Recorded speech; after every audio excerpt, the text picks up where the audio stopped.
Epic views for today's walk down memory lane. This, my friends, is Molas Pass.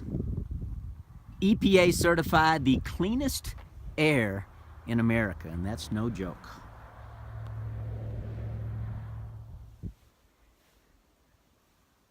Yeah, this looks a little better than chilling on my futon sofa back at home, but you know what?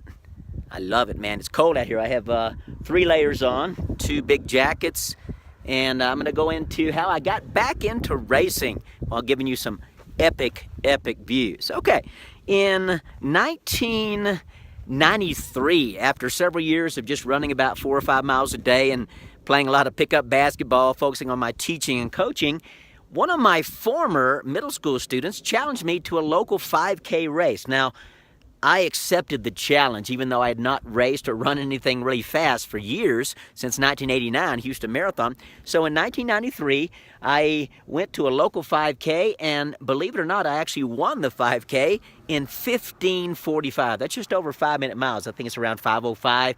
And needless to say, my former middle school student, who was now a high school cross-country and track runner, was pretty impressed that his old man coach actually kicked his butt in that race. So it was a fun thing to do, and I didn't really think about racing until I reached the age of 38 and realized that as a 40-year-old, I was going to be able to run some masters competitions, so I started training again pretty diligently.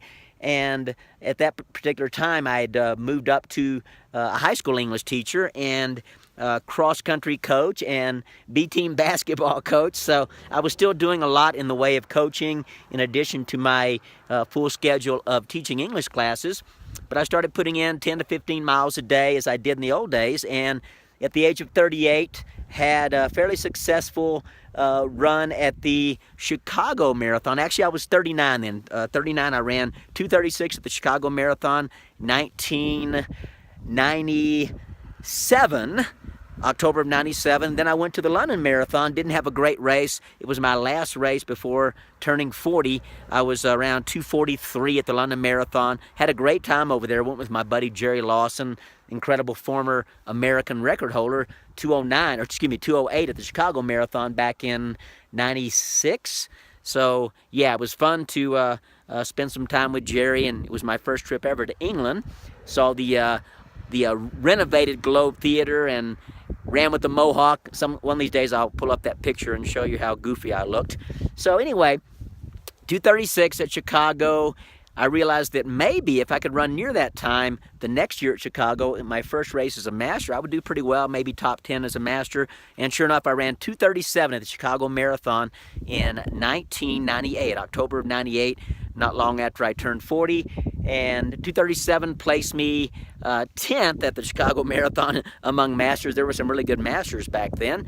I was okay with that, and that was my reintroduction to racing. So I had several more decent masters races. I'll get more into some of my performances as a master and then talk about my second retirement from running. I already mentioned my first one where I went like 4 or 5 years of just running 4 to 5 miles a day. So I retired twice from running and kept coming back. The competitive itch just, was too much to ignore.